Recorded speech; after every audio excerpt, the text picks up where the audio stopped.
Kasih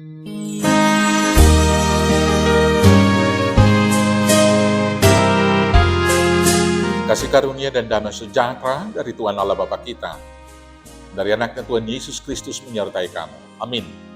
Selamat pagi saudaraku, mari muliakan Tuhan dengan semua pekerjaan kita. Dipimpin firman-Nya dari Markus pasal 1 ayat 27, demikianlah firman Tuhan.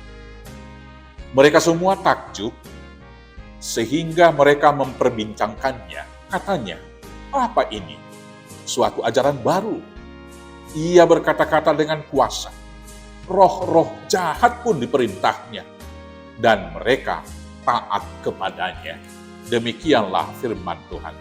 Bapak Ibu Saudaraku yang terkasih dalam Yesus Kristus, perikop bacaan kita ini adalah penggalan dari perkataan orang banyak di bait Allah atau di rumah peribadatan ketika Tuhan Yesus melakukan ibadah pada hari Sabat dan mengajar di Kapernaum. Mendengar pengajaran Tuhan Yesus yang penuh kuasa itu, orang-orang takjub. Dan kemudian di tengah persekutuan mereka, di tengah peribadatan itu, ada seorang yang kerasukan roh jahat, yang kemudian berteriak kepada Tuhan Yesus mengatakan, apa urusanmu kepada kami? Kamu datang untuk membinasakan kami, pergilah. Maka mendengar itu Tuhan Yesus mengatakan, diam dan keluarlah engkau dari dia. Maka roh jahat itu juga keluar kemudian dari orang yang tadi. Saudara-saudaraku yang terkasih, melihat kenyataan itu, maka mereka semua takjub. Mereka semua takjub sehingga mereka memperbincangkannya. Dan kesimpulan dari perbincangan orang-orang yang di rumah peribadatan yang di Kapernaum itu adalah mereka berkata, apa ini suatu ajaran baru? Ia berkata-kata dengan kuasa. Roh-roh jahat pun diperintahnya dan mereka taat kepadanya. Saudara-saudaraku yang terkasih, Tuhan kita Yesus Kristus mengajar penuh kuasa. Pertanyaan bagi kita, kenapa pengajaran Tuhan Yesus penuh dengan kuasa? Karena dia satu dengan Bapaknya. Pengajarannya kemudian begitu berkuasa adalah karena dia satu dengan apa yang dia ajarkan. Saudara-saudaraku yang terkasih, dalam Injil yang lain Tuhan Yesus mengatakan kamu akan menerima kuasa, sehingga kamu berkuasa mengusir roh-roh jahat, memulihkan orang-orang yang sakit, dan juga melepaskan orang-orang yang terpenjara. Sekarang apakah kuasa itu ada pada kita?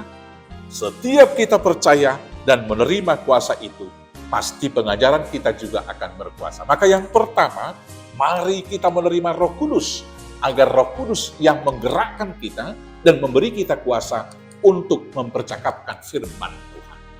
Yang berikut, supaya pemberitaan kita berkuasa, mari kita hidup dengan apa yang sudah kita beritakan.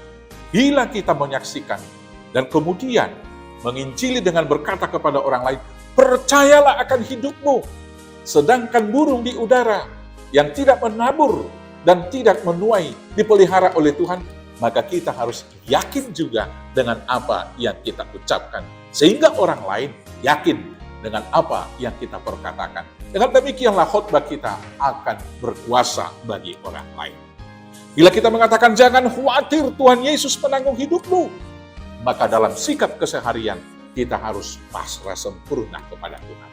Bila kita mau mengatakan kepada orang lain bersyukurlah akan segala sesuatu, jangan bersungut-sungut, tapi tunjukkan rasa syukur dengan menerima dan menikmati apapun berkat hari ini. Dengan demikianlah, bahkan roh-roh jahat tidak dapat menguasai hati kita. Bahkan roh-roh jahat yang menguasai saudara kita juga akan dapat kita usir di dalam nama Yesus. Karena itu, terimalah kuasa yang dari Allah, supaya perkataan kita berkuasa untuk memuji memuliakan Tuhan dan menjadi berkat bagi banyak orang. Tuhan Yesus memberkati. Amin. Kita bersatu dalam doa. Terima kasih Bapa atas kuasa yang Tuhan beri kepada kami melalui pertolongan Roh Kudus. Maka kiranya mampukan kami memakai kuasa tersebut di dalam kehidupan kami keseharian, memberitakan firman-Mu. Demikian juga hidup di dalamnya, sehingga roh jahat pun akan pergi dari kami, pergi dari tengah persekutuan kami, dan tidak tinggal di dalam bait Allah. Terima kasih Bapa yang baik. Kuatkan kami melakukan semuanya itu. Hanya dengan nama Yesus Kristus, Tuhan Juru Selamat kami yang hidup. Amin. Selamat beraktivitas. Tuhan Yesus memberkati. Horas, horas, horas.